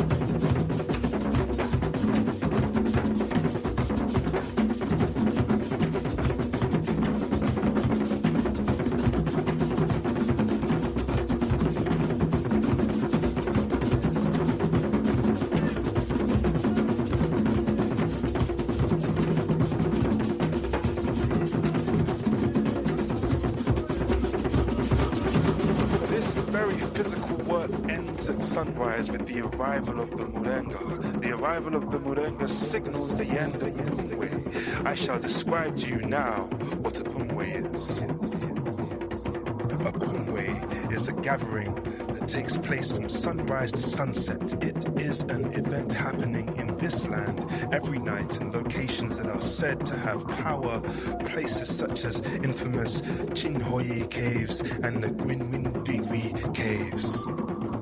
These limestone and dolomite pinkish walled caves are filled with ancient rock paintings, which glowing from the warm light of the fires, the paintings show scenes of warfare, of hunting. They are three-dimensional, almost jumping off the walls. They depict mountains of slaughtered beasts, cows, goats, sheep, as if they were representing the very scene I am in now. For here much meat has been slaughtered and cooked to support those who are gathering here. I also see weapons and ammunition, Maxim guns, Martini Henry rifles, Hotchkiss guns. One has to be here to believe this, but I have witnessed with one eyes the bird, Chapungu, the sacred bird messenger in the North Star, the guardian of freedom fighters. A bird created by Musika Vanhu, deity. Some nights, the cobalt blue light from the Chidowotiva pool of the Forden or sleeping pool reflects very strongly on us, and each night night a native priest, legendary master warriors including 3 king messengers, ear, eye, mouth, 7 Jukwa and 7 Manusa dancers lead the formations. As I said, Komoredi, Comrade, Judas and his gang of 4 informants also show up. The rebel leaders Chawe Niakashinisha, Niakasikana, Umbodeshumba, Zindongwa, Huata and Gutsa are called up in song each night. 12 drummers set the rhythm. DJs capture drum sounds intertwined with spio, whistles. Wamanda, a side-blown lip reed, aerophone and vuvuzela, a plastic horn, and processes them. The revolutionary atmosphere charged with pent-up energy permeates the space. The rebel sound in training unfolds to the drum beats and call and response songs, and eventually, I hope I'm able to express the spirit of defiance manifested through the jiti, mujiba, chimwido dances that I am seeing here each night. Unfortunately, I cannot get anyone to speak to you, as this would not only give away my secret, but also allow their enemies to know of them. I can report that a group of 7, they are calling them the Chinhoe 7, will be deployed to start offensives against the settlers. Perhaps this has already happened. I have no way of verifying this. As you heard from Nanganyaya Kwamtasa, our comrade embedded with the freedom fighters, as they are now calling themselves. Wow, this is unprecedented. We are also waiting to hear from the lawyers who have been giving us their opinions as these proceedings proceed, unfolding over months and months, as we at WeFM, ZFM continue to be dedicated to continue this broadcast to all those in the known world. We shall close this broadcast now on this amazing drum sound.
So, of course, totally not what you expect when you hear opera. Do you know if there's See, a you know, we reason why- like to play, we love these shows that play with, like, you know, these I mean, there's other parts of it that are definitely a lot more singing, but it feels like a radio play more. But it does have the drama of opera. It definitely has the dramatic element of that. It's certainly interesting to listen to. I don't know when I'll have time to go and listen to all 4+ hours of it, but the truth is that it's quite interesting. And now I'm like, oh well, what does day 1 sound like and what does day 7 sound like in comparison? So again, you know, there's lots of meals to cook, so Exactly. Yeah, no, I'm excited. I'm excited to like listen to more of it, and I know that I won't get a chance to like listen to all of it during the festival, but it's kind of good to have these things in your back pocket to be like, okay, you know, cooking, riding but also on the bus. riding on the bus, but also when I need to clean my house. Like this will keep me, like music doesn't always motivate me enough, but this will keep me focused enough. Like there's like a bit of music into it so that I can like, so that I'm like getting that you know, a beat to like jump to while I'm like, whatever, like trying to fold my laundry and clean and put stuff away. But it's not just like, you know, it's not just a podcast, it's not just music. So I might put it on the list for that. Yeah. And I think what's nice about it is that it's in these little like chapters listed Yes. days, right? So the nice thing about To be that, fair, this is one of the shortest ones. yeah, this This one was is about one day. 10 minutes long. So there, but at least, I mean, I don't think that there's one that's, I mean, there isn't one that's 2 hours long. So they're digestible chunks, which is nice. So you could take your time with it and go through it. Yeah, the longest is 46 minutes. So Yeah, they are digestible. they're totally digestible. I mean, we've listened to audiobook chapters longer than 46 minutes. So think about it in that context. So for our friends who are local, they can check it out at the Roundhouse. For our friends who are not local, they can check it out online. Yeah. That's exciting. And I do also need to say that there will be a couple of dub nights, which is basically a party night where Nora will be DJing. And that will be on January 28th and February 1st. And again, this is from 9 p.m. till 11:30. But because it's so close to the SkyTrain station, it's a little bit more accessible than the other party nights we've got going on. Yeah, hop, skip, and a jump, really, from the SkyTrain. And on that same page where you can listen to the opera, you can listen to some of the dub nights if you're like, I wonder what that sounds like. So there's a little bit of information about that as well. Very cool. All right. Next up, Red Phone. Yes, Red Phone. And we get a guest for that. We get a guest guest for that one. I don't have to talk all myself. Well, I mean, we're enjoying what you're sharing, so that's good at least. But maybe what we can do is have you introduce Jay into the space, and we'll get the convo going. Absolutely. I'm super happy to have Jay here. Jay is one of the people who has co-created this show, Red Phone. And I say show, but once again, this is not going to be a thing where you're sitting in the audience. And I'm not going to give too much away, but I do want to say, like, in this show, you are the performer in your own show. And I'm going to let Jay explain it a little bit more, because I just wanted to plant that little thing. You're going to perform in your own 2-person show. And like, Jay, just before you get into Red Phone, maybe you can give us a bit of context about you as an artist and the collaborative team around this, you know, that kind of thing, just so we know who you are in the space. Sure thing. My name is Jay Dodge. Coming to you today from Squamish territory out on the Sunshine Coast. So if you can imagine going up to Squamish, and then if you could trundle your way through the forest down the other side of the Howe Sound, you would find me. I'm the artistic producer and one of the founders of a company called Boca de Lupo. We've been, we actually have a long-standing relationship with PuSh. Many of our early shows we would have done in partnership with PuSh, and then we've been commissioned by PuSh. We've been presented by PuSh. So we've got a long history with PuSh, and I think a part of that is our company, who I run with my partner in all things, Sherry J. Yoon. Essentially, we are interested in creating new work and also experimenting with form. So not only thinking about the content of work, so we're not taking plays off shelves, not that there's anything wrong with that, of course, but we're, thinking about what it is that takes our inspiration, and then also looking at what might be the best form. So, obviously we're all probably familiar with some of the, the standard conventions of theater and dance, and, where there's the stage and the audience. But for whatever reason, from early days, we really got interested in this notion of blurring the lines between the audience and the performance. And so sometimes that meant, large scale immersive performances. One of the ones we did with PuSh was a co-production with a Argentinian company, where we took over an entire block of Gastown and, turned John Fluvog's into a bookstore and did all sorts of things. And then this one's kind of on the other end of the scale, which is very intimate. It's very small. And so the shape of the piece is that it's between two phone booths, and I built these phone booths. They're made of, they're made of wood. They're kind of old school, like older school than probably any of us on this call would ever have been in terms of using a phone booth. So they're, they're not the, they're not the kind of standard British ones. They're not the BC Tel, or if anybody remembers when they were, predate Telus, and they, we didn't have cell phones and they were on every corner. This is, even before that in a way. So they're made of wood and glass, and we've equipped them with a shiny red curly corded telephone and a teleprompter. And then over the last 5 years, it's a project we've been doing for a while. Over the last 5 years, we've slowly worked our way across Canada from, Victoria, Vancouver, Kelowna, Calgary, Winnipeg, Toronto, Montreal,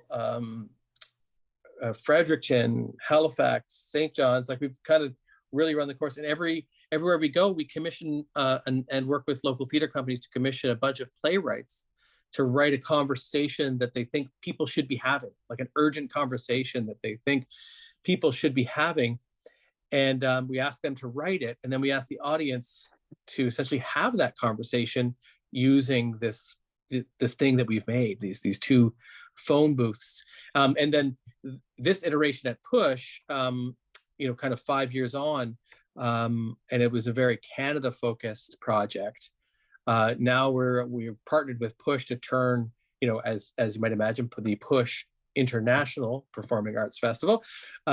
We've turned our attention, because it was so successful across Canada, to international collaborations. And so we do in this version, we'll have some Canadian scripts for people to participate in, but we're also partnering with Uruguay and Argentina, and we've got 4 new scripts there that we've translated into English, and we're also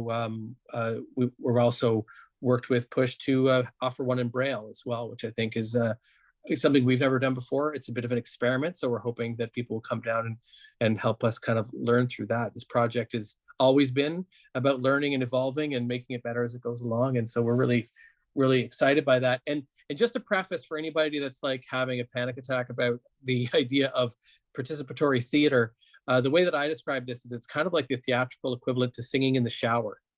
So no, it's not being recorded. No one's listening. Well, sorry, two people are listening, the person on the other end of the phone, and there's an operator, but it's not recorded. And the operator is just there, as you can imagine, to help with the flow of the conversation. They're the one that's actually kind of driving the conversation a little bit in terms of its pacing, because everybody, that's not something that can be automated, thank goodness. And yeah, so that's kind of the project. And it's interesting because we worked really hard. Sherry in particular worked really hard with all the writers to, like, it's not a project where you have to come in with any acting experience or anything. That we worked with the writers so that as you work through the dialogues, you discover who you are and the situation that you're in. And it's all very, like, it's all been kind of like crafted so that, no one is ever feeling alienated. And in fact, what most people end up doing is really getting into it. They fairly quickly realize that they're kind of in an anonymous, beautiful situation where they can embody, they can sort of step into somebody else's shoes, and and maybe all of a sudden be speaking poetically, or maybe get angry about something that's maybe worth getting a little bit angry about. And but the words are, have that, we all have that moment where we think of the thing after the fact that we would have said in a particular situation, and here you have some really phenomenal writers that are giving just feeding the words into your mouth, and you get to say them. And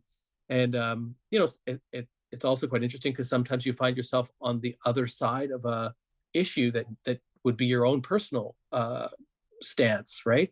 And so we also offer a spot afterwards for people to kind of have a cup of tea, and you talk either with there's at least 2 of us around, or the person they've been talking to, and kind of debrief that experience, because we learned along the way that not everybody's used to pretending to be someone other than who they are. That sounds super obvious, but it's like, I'm immersed in the world of theater, and we kind of pretend all the time, but not everybody does that. So we found it really important to give people a place to kind of debrief the experience and say that I was just saying that it wasn't me, but it really, and then get into like hopefully a conversation that's about the topic at hand. Yeah, practice a little self-care, have some active listeners around to absolutely make sure that people are feeling safe afterwards and not leaving there feeling like, what do I do? Absolutely. Or triggered in any way. Yeah, that's super yeah. And I also think in some ways that's when you actually get to reflect, because you're a participant and a performer at the same time. You just have to go, right? And then it's nice to have a moment after. And some people come with their friend and they're fine and they go off and they're going to do that at the coffee shop. Yeah. But other people maybe aren't. So we make sure we make that space for it afterwards. So, Jay, is this so you've got several scripts. So do I just show up in the booth and the script is chosen for me, or is it a choose your own adventure kind of thing? The Braille script notwithstanding, because I imagine there's one Braille script, and so that's what you for this round there's just the one, because that we're, like I said, it's kind of a pilot project. But if we find with the learning at this time around, we're excited about the possibility of being able to continue to do that with the rest. But we have what we call like the concierge, the red phone concierge. So this is an individual that's familiar with all the scripts, and we do let people know the title and the writer. So if you're interested in a particular author, so for people and there's names you might remember, like, or might know, like Hiro Kanagawa, who's opening Forgiveness right now, and like there's names that people will know, and then some of them might be more obscure. I mean, the as high profile, like I'm looking at the biographies of the South American authors, and they're mind-blowingly impressive, but I don't know them, you know what I mean, because they're so far away. So there's a concierge there that you can have a little bit of a chat with, and without, because we found without giving it away, right? Because you don't want to say, oh, it's about this and this is exactly what happens, because a part of it is going on the journey. The concierge will help point you and whoever you've come with to a script that they think is a good match, and it seems to have been working pretty well. So and we also have folks there that if you did come alone, they can do the other side of the conversation. So you can come with somebody, without somebody. It's completely free, and the timings of it are such that they're sort of designed to they're from 3 to 7 or 3 to 9. So if you came down to Granville Island to go to Club PuSh, for instance, you could check this out first and then head over and that kind of thing. So this is kind of designed to sort of be complimentary. We've done it in like theater lobbies and in our university concourses. In South America, we're going to go there down to Buenos Aires, and we're going to be in one of their contemporary museums, that kind of thing. So it's like, that's kind of the format. The average conversation that you might have in this booth? 5 to 8 minutes. There's a couple longer, but yeah, about 5 to 8 minutes, I would say. Yeah. Cool. Anika, can you talk a little bit more about the accessibility that's available around this particular, installation? Installation, that's what we call it. Yeah. Once again, to get there, we can have somebody pick you up and bring you there. This is a performance that you can just show up for. You don't need to book. You just come between the hours. If you want to, so the Braille it's a pilot project. That's why there's one script. We're going to try it. We've received the Braille scripts, but I'm holding up 4 Braille scripts. We only have one issue, which is I do not read Braille. So I have no idea which is which. So we're gonna have a test session with Sean Kirkpatrick, who is our Braille consultant, but he's gonna have to tell us so we can write with Sharpie on these so that we know. Because obviously there is each side of the conversation, but we also have them in the old shortened English Braille and the new version. Contracted and uncontracted? No, they're both contracted, but one is the newer version of Braille one is the old standard. Yeah. Yes, that's it. I should have written this down beforehand. And that way also interesting choice to make it in contracted. Did you say contracted or uncontracted?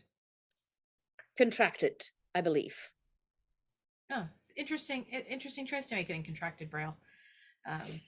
Yeah, one of our less paper, I suppose, but the thinking around it was that people that it would be more for people who are really comfortable with Braille, because if it's uncontracted, it might take a long time to read it, and then like to read the Braille and then read it out was the thinking behind it. But we're open. This is why this is a project, a pilot project. And if people come and they're like, you know what, uncontracted would have been better. That's why we're doing this as a pilot. So please, if you come, let us know. Giving us a heads up for that is great, but you don't need to. Even if you show up, the Braille is just, it's there. But then it is also accessible to people who are partially sighted, because if you can read 1-inch high letters on, and they're like light green letters on a gray background, is that right? Yeah, near black background. Near black. Like for people who can read 1-inch high letters in a font, then this is accessible to them as well. And it's not been unheard of that people have just gone into the booth with a friend to support them. It's that's happened before. How would you get into the booth if you're a wheelchair user? It is obviously wheelchairs have many different machinations in terms of like the sizes and everything, but we've had wheelchair users use it, and it's worked out pretty well. It's wide, it's wide enough. Probably doesn't fit like the meet the city standards for how many inches it needs to be, but we have people on hand to help, and we've had powered chairs and unpowered chairs. We've managed to make it work for everybody that's wanted to do it so far. Right. So but then again, it does probably depend on the size of the chair. Our space down there that we affectionately refer to as the fishbowl, because it's all glass, is fully accessible. So in terms of the amenities, like a bathroom and all the rest of that down there, that's all fully accessible. We retrofitted that a few years ago. So yeah, I guess that's the answer I have to that question. Awesome. When is this running? It's on Granville Island. How do I find the fishbowl if I'm not using a guide, perhaps? And what is you gave us the times. Is the full duration of the festival? I can give you those. Yeah. So it's from 3 to 7 on the 29th, 30th, and 31st of January, and then we have a day off on the Wednesday, the 1st, and then it goes from 3 till 9 on the 2nd, 3rd, and 4th. And the fishbowl it's pretty easy to find on Granville Island, which is saying something, because nothing's hard to find, nothing's easy to find on Granville Island. So, but it's right kind of in between. It's if you're coming onto the island the way that cars usually do, and you come kind of around under the bridge, around the corner, and the Waterfront Theatre is on your right, and you just come past Granville Island Brewing Company. Mm-hmm. And then there's we're basically right there on the front corner of Festival House, just after that. So there's a little parking lot, and then we're right there on the ground level. So it's that said, but nothing, all the modern ways of finding ourselves around do not work on Granville Island. I've seen cars driving backwards down the seawall looking at Google Maps, so yeah.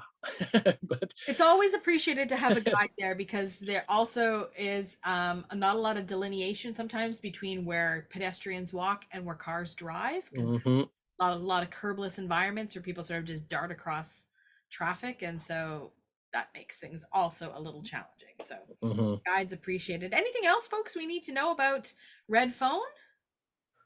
Just that we'd love to have people come down. It's a very unique experience, and I think if you're taking in PuSh, add it into your calendar. In between having a meal and seeing a show, pop by and see us. We've had enormous fun with this project, and I think it's really been, people walk out. It's really interesting. Some of the scripts reliably have people coming out and hugging each other immediately, or like having a tear or two with a friend. Like it's really just a kind of a beautiful and simple experience. So that's also quite powerful. So I look, as the artist that was one of the artists that was part of making the work, we just love people to participate in it. That's nothing that brings us more joy than that. I'm so excited to experience it myself and find out that I'm like, whatever, a bank robber who's trying to get a ride across the border or whatever. Like, I'm so excited to get into that booth and pick up that phone and then try and figure out who I am. And you can do a few if there's no one waiting, there's that's always a possibility, Very cool. Well, Jay, thank you for joining us in the space and sharing a little bit about Red Phone. This is obviously something you need to experience live and in person, so it's not available online, but you never know, could come to a city near you at some point. You just never know. It's true.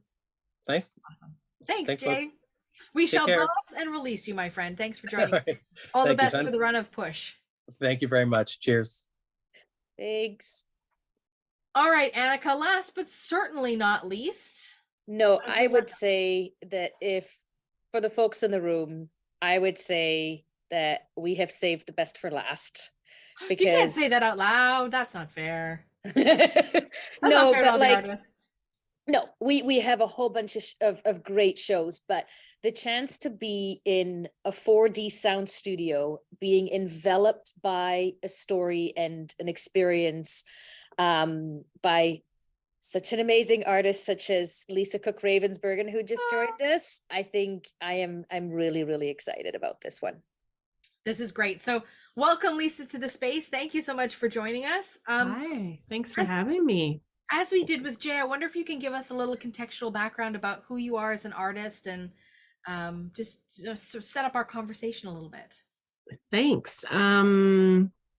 Well, I can introduce myself briefly. Anin bonjour, kamino b'madizidekwen edishne kaz. My name is Lisa Cooke Ravensbergen. The other name that I carry is She Who Walks. How to translate in English, like She Who Walks in a Good Way. When I got the name, I joked with my dad. I was like, wow, there's no pressure there. I'm like, I'm doomed to fail. And he's like, yeah, that's kind of what happened. So I aspire to live up to my name.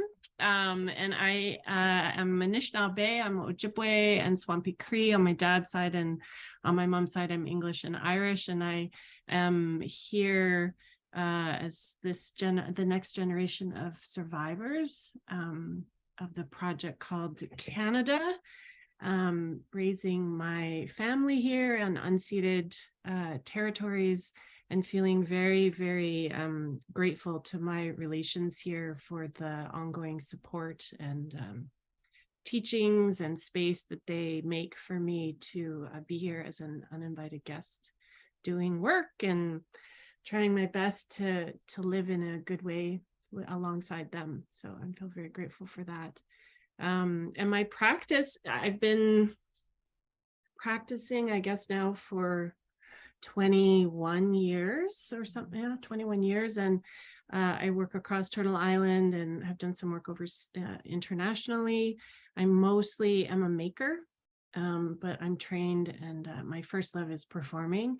But I also, I work often interdisciplinarily. I like to joke that I'm a multi-hyphenate artist. So I do all kinds of weird and random and wonderful things. Yeah, and I'm really happy to be a part of PuSh this year. Can I ask where the idea for Seventh Fire came from? Well, it's a very long story that we don't have time for tonight. But I think the germination of the beginning of the piece really started long before I even was born. It's sourced from Anishinaabe prophecy that I've been hearing my whole life, that my dad heard his whole life, that he said his grandparents heard their whole lives. So it's a really old prophecy about how we as Anishinaabe people have begun our presence here on Turtle Island, and it speaks all the way to the future. Mm-hmm. And it speaks to a lot of people think that we're actually in the seventh fire right now, which speaks to a loss of connection, a loss of land, a loss of power, essentially, and loss of identity and connection to the source of our blood and our language and our ways as Anishinaabe. But also it speaks to settler presence, and that we are sort of on the precipice of choosing one of two paths, one of which will lead to our imminent destruction, and the other will lead to our revitalization and our long and good life together on Turtle Island.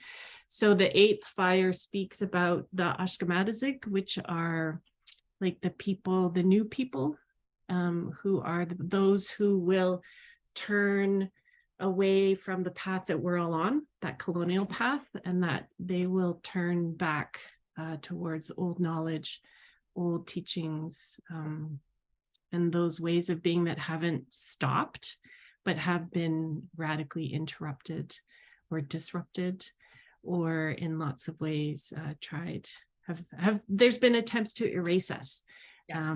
And disappear us. So ultimately my impulse, that's the bigger kind of container that the story sits inside. But I started writing this when I was in theater school, like over 20 years ago. And it was a whole other thing. And it was a stage play, and it's evolved into its present iteration, which is finished. I mean, we're finishing it this week, but it's like, I'm like, oh my gosh, it's done. Like 20 years of working on something, it's done. Obviously I haven't worked on it full time or anything, but yeah.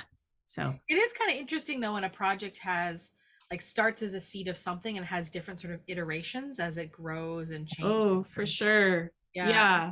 Being able to reflect back on those different sort of life stages of the project is, I'm sure, a real interesting introspective way of looking at the work. Yeah, and I think for the longest time I was tongue in cheek, but I was actually quite sincere. Like the work has always been smarter than me, and I never really knew how to translate what I was seeing in my mind and sensing in my body. I found the form of theater as we know it, where there's audience and a fourth wall and this sort of really stationary space called the stage. I found it really difficult to translate. And so I would always kind of get to a point, and then I would be like, bonk, bonk, bonk.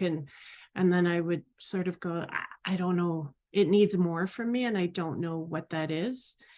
And because the piece, when it first sort of arrived, I always say that it arrived, it came in a dream, which much of my work, when I make work, tends to happen.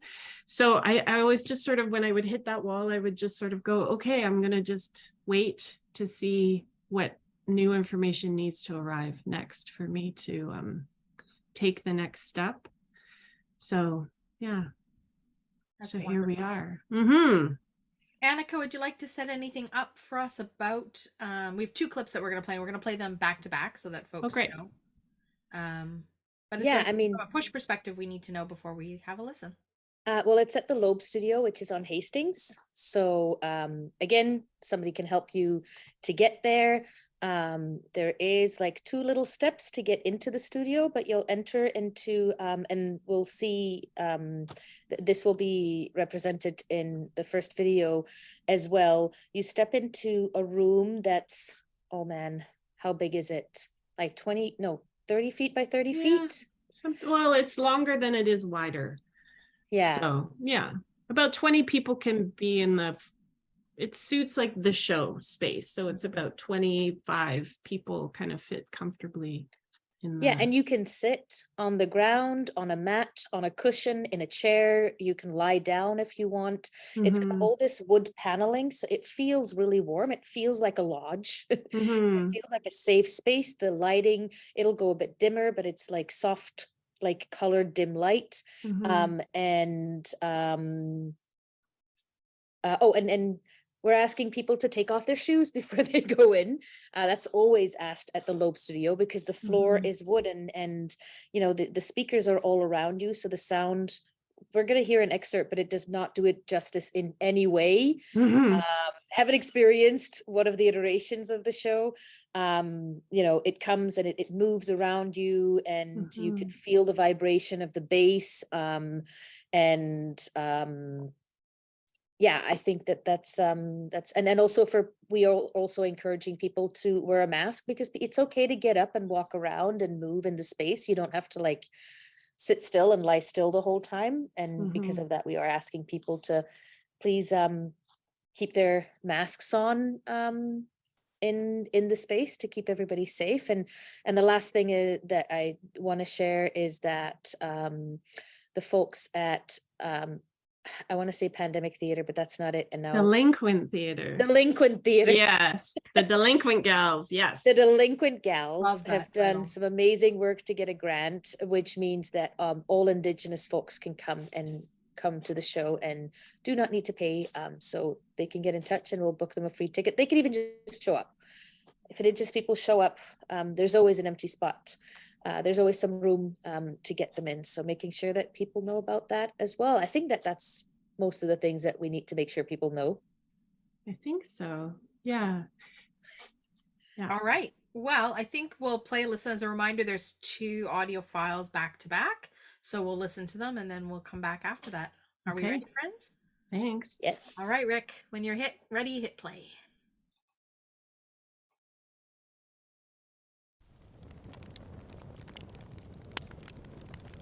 The seventh fire uses sound and story as a kind of link to ancestral realms and as a way to explore ceremony in the everyday.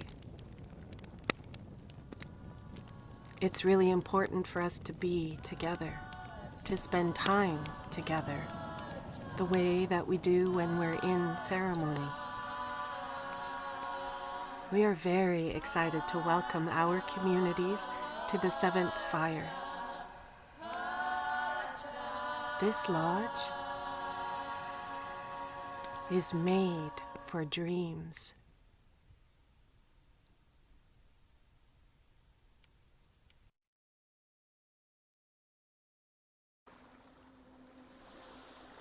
Open your eyes.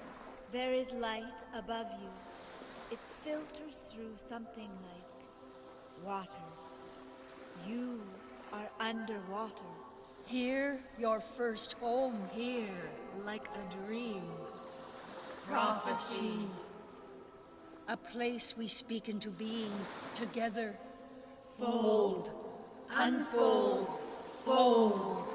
The 4 corners of the earth break open into song. Back, forward, over wide open plains of dried up promises. Here, we wait. We claim. We fly. Swim here, bathe here, Baptize love, or something like love here. Anekubajikanag. Ancestors. Names. We are the owl's cry. A seed is planted. A match is struck. A sun rises. Becoming. Inheritance. Here we carry bundle, bone. Here we carry Mishkiki. Home. Drums. Feel like a river rock in your throat, traveling downstream to your gut. Rock upon rock upon rock. Stones rolling. Rock upon rock upon rock. Thunder. Like thunder rolls. Thunder. Thunder. Thunder. Thunder. Everything's going to be okay. Everything's going to be okay. Everything's going to be okay. Everything's going to be okay.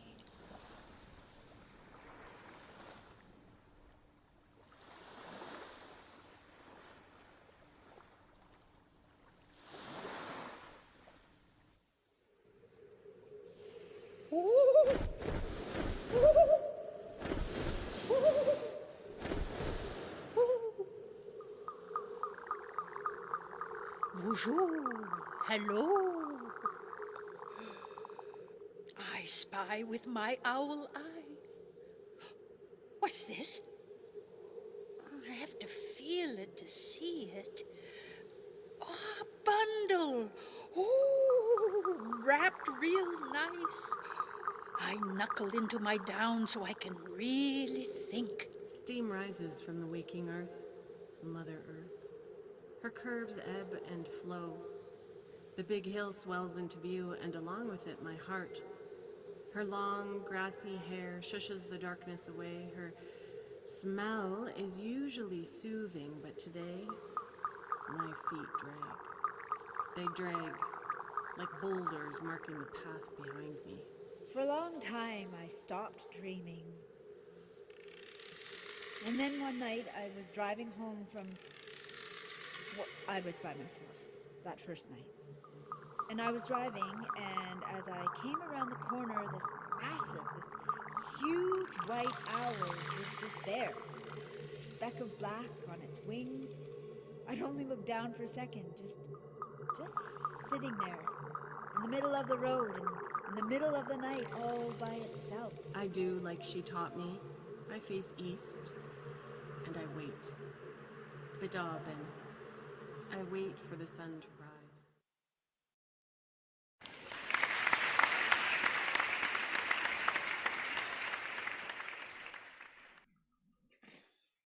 Absolutely gorgeous to listen to. Even just as a tease, I'm totally in. It's so different. I have not heard it ever like this with just my two ears. Within like an analog way? Yeah, I haven't heard it like that. I hope people can come because this is beautiful. But like Anika said, it's a whole, I don't know how to express, like this idea of immersive. It's a nice word. Somatic is sort of another kind of handy word. It's for sensory. That. It's but like I was visiting some colleagues at Emily Carr today. I was dropping off a poster, and they're all Indigenous, and I was telling the two of them, I've known them, I think almost as long as I've lived here. So they know me from when I was like a young person, even before I was practicing as an artist. And I said to them, I feel what I've been trying to do all these years, I think in various ways, is try to give people the sense in a full body sense and spirit embodiment of how it feels to exit ceremony. And for those, so they know what that is, they know what that means for them. They're big house people, but they know what that means for them. But a lot of people, even Indigenous people, because of various disenfranchised realities, it's a very, and especially as urban people, it's not something that's as easy to experience. And so there's something, even for instance, in the excerpt when they were thunder, what happens in the space is the entire space fills with thunder, a crash of thunder, and it comes from way off the horizon and it arrives right above us, and just we become lightning. We get to become in the show.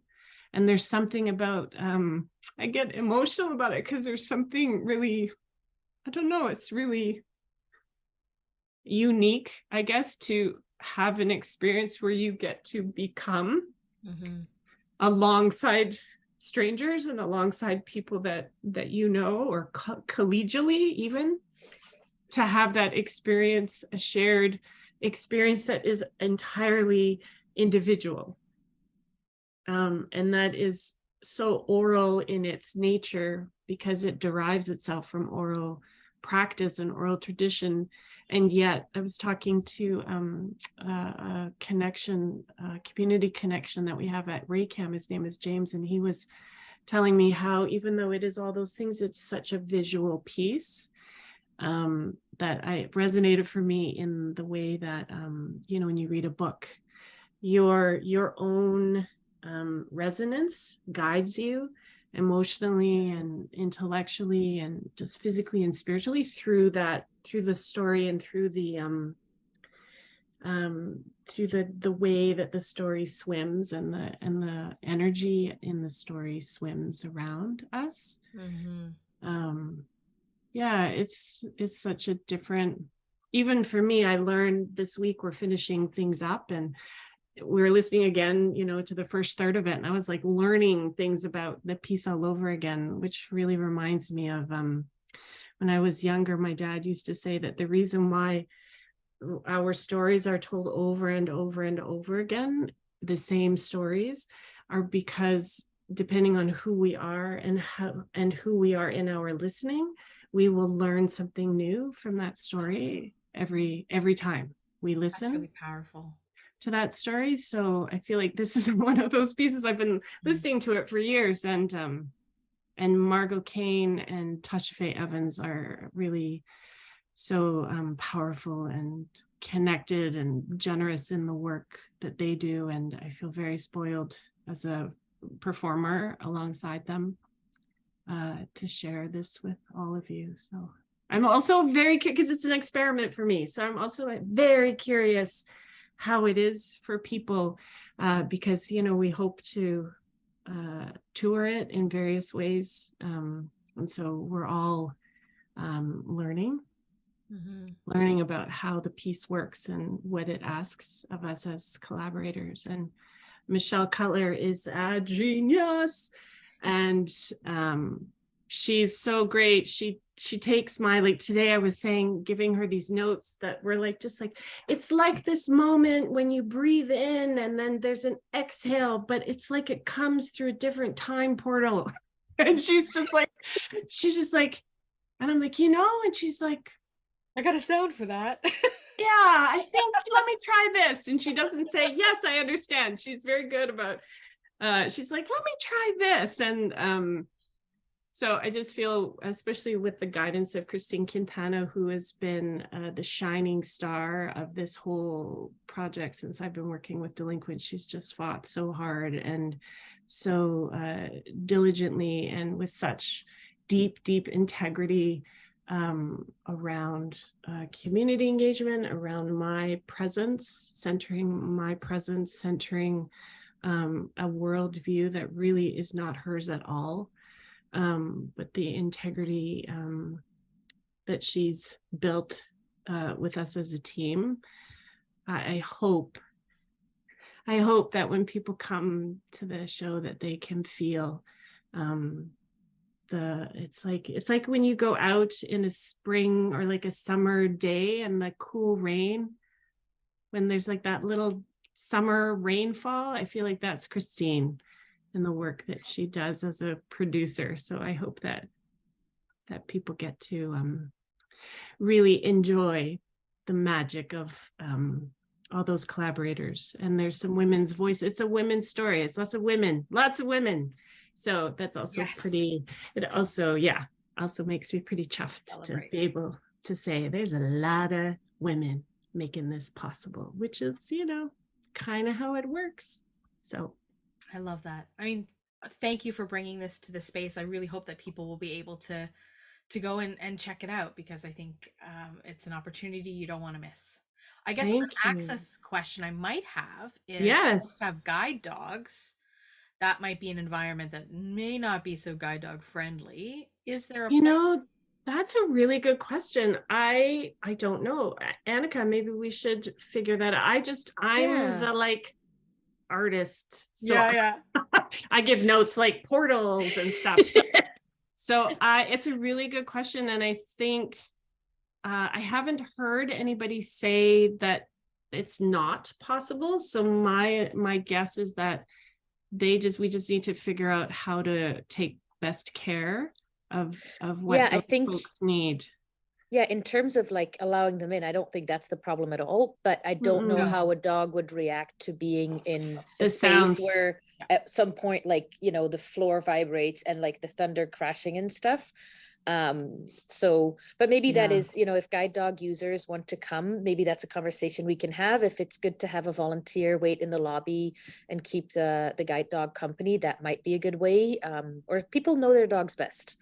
I don't Yeah. think, you know, people would know if their dog is going to react to things or it's just going to be like, yep, a lot of sound around. It is, the yeah, bad it's options. it's a great question, because for those who may be listening or hearing this and have that question, just know that it's not the same, obviously, but there's been similar questions about young children, because the sounds are can be very extreme, just in terms of the presence that they have in the space. This is not one of those like, oh, I'm going to see a show and there was some really intensely loud music where I could kind of step away from it. Like, you're in it, you're in the middle of those. It's not like sudden loud bangs or stuff, but it's like an intensity. Well, from when I went to one of the iterations, it's like an intensity that can build that just feels like a physical presence on you, like with the thunder. It's I think that could be really intense. I think so. And we don't maybe, but I think kids and animals, there are sudden sounds, there are quite loud sounds for those very sensitive ears. But I've pinned it. I'll make a note. Yeah, me too.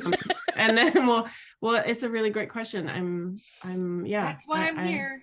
I'm so glad you asked it. I just don't know. I don't know really anything about sort of what's happening outside of the actual, I'm so codependent. Oh my gosh. So I don't have the answer right now, but no worries. No worries. And we'll figure it out for sure. And folks will have access to Anika through phone number and email after this presentation. Oh, so good. You can ask all your access questions of Anika. Lisa, I'd love for you to stick around for a little Q&A if you have the time. If you don't, that's okay. I mean, I never know whether folks are gonna share comments or ask questions, so we'll just navigate that as we go. But friends, if you want to share highlights from tonight's presentation, if you want to ask questions of Anika or of Lisa in the space, now's your opportunity to do that. If not, we'll just keep chatting for a little bit, and I'll keep my feelers on my participants list just in case there's some questions. So I guess just a logistical question for me, instead of an artistic question, is when I'm in the environment, how long will I be in there for? It is an 80-minute, although they were kind of reminding me today, they're like, stop adding things, Lisa. I was going to say, when I experienced it, it wasn't 80 minutes. No, we always knew it would be at least an hour and a bit, but it seems like it's about 80 minutes. All right. Yeah. But depending on, again, it's maybe won't be for everybody. But anytime we've been in the space or others have joined us, we've always been very worried, like, oh, it's too long, but it goes quite quickly, actually. It's quite surprising how time passes in there. I know that we have a hand from Megan, but just before we, so Megan, you can unmute, but just before you speak, I want to just, it's our first episode back in 6 weeks, and we're all a little bit rusty, myself included. But I wanted to just share with folks how they can, so we don't have a typical prize draw tonight. Usually, Lisa, we have a prize draw every night. But tonight, the PuSh Festival has offered 5 t-shirts.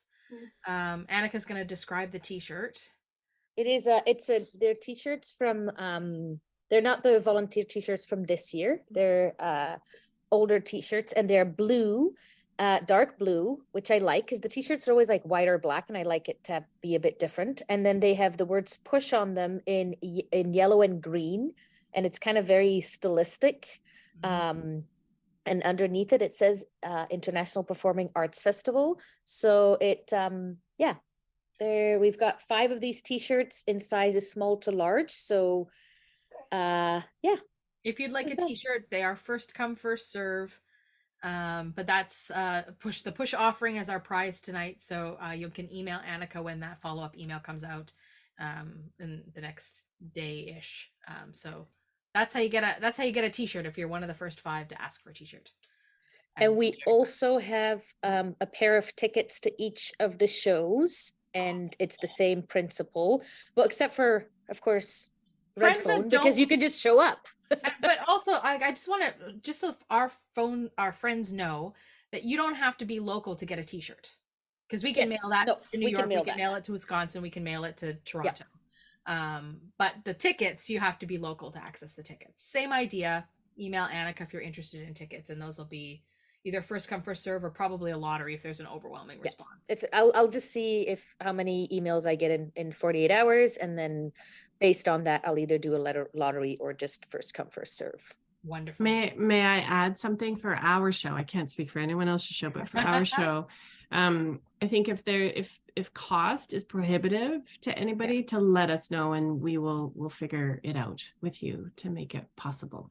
Thank you for that. Yeah, and that actually goes for all of the shows. And there's like, PuSh is a complicated beast, and some of the shows we don't have control over, but generally when we send out, like when we don't have control over the box office and we tell our partners, hey, these people can't financially make this work, usually everybody is very generous. So if that ever is a problem, please reach out, because we do not want that to ever be the reason why you don't come.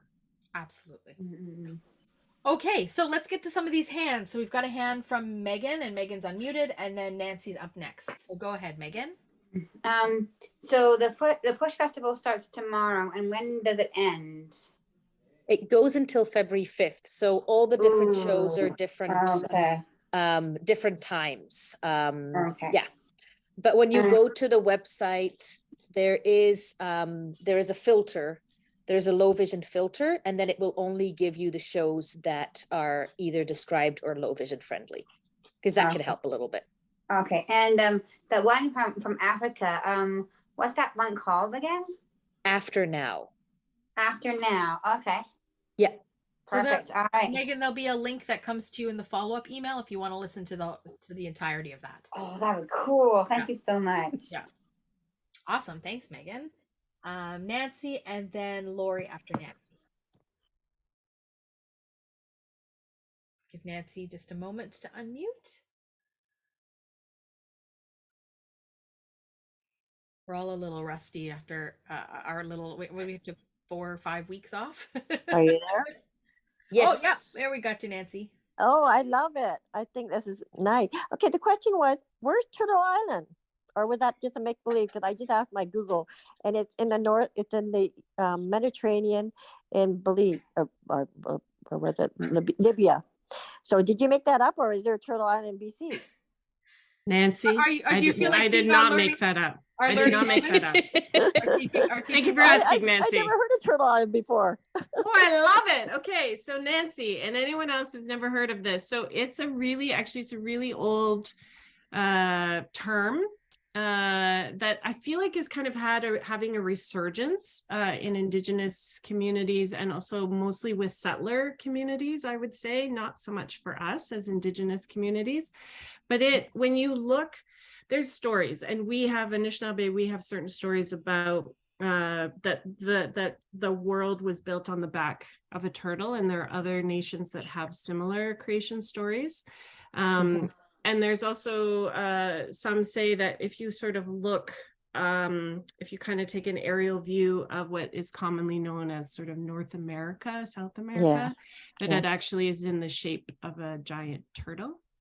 And so it's sort of, I feel like settler folks more in the last, I don't know, maybe like 5 years or so. It's not been that long, where that term is being used a bit more cross-culturally between Indigenous communities, because we've always sort of used it between us, sort of in-house, as it were.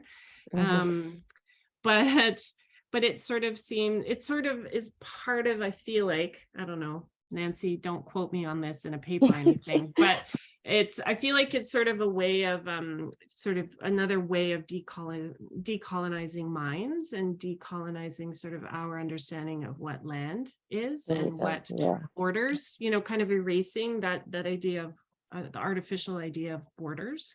Okay.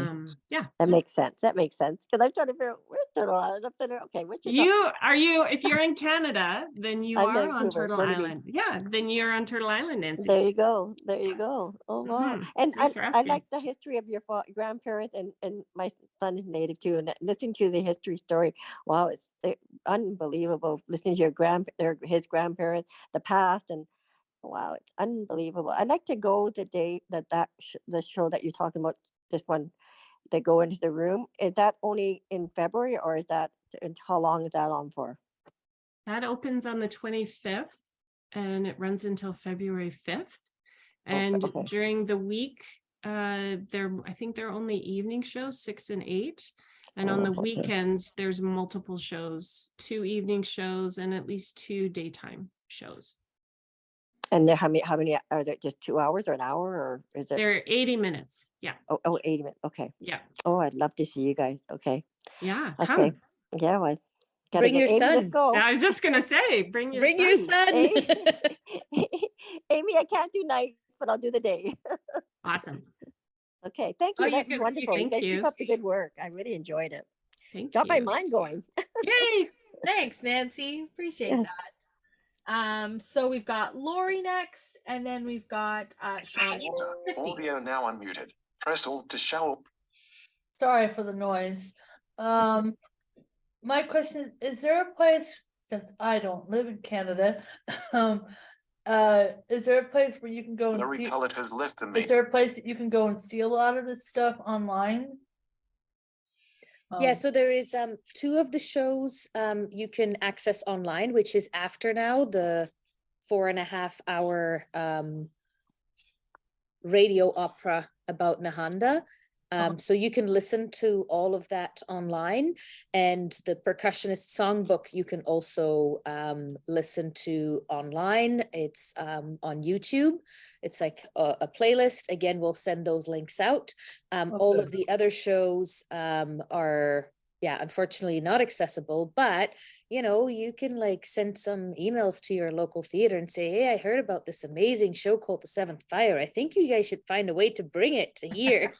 Yeah, I live in the States, so even better. Yeah, I don't live in Canada. I live in the States, so yeah, it'd be nice. I wish we had a lot of the stuff that we see on VocalEye here in the States. It'd be nice.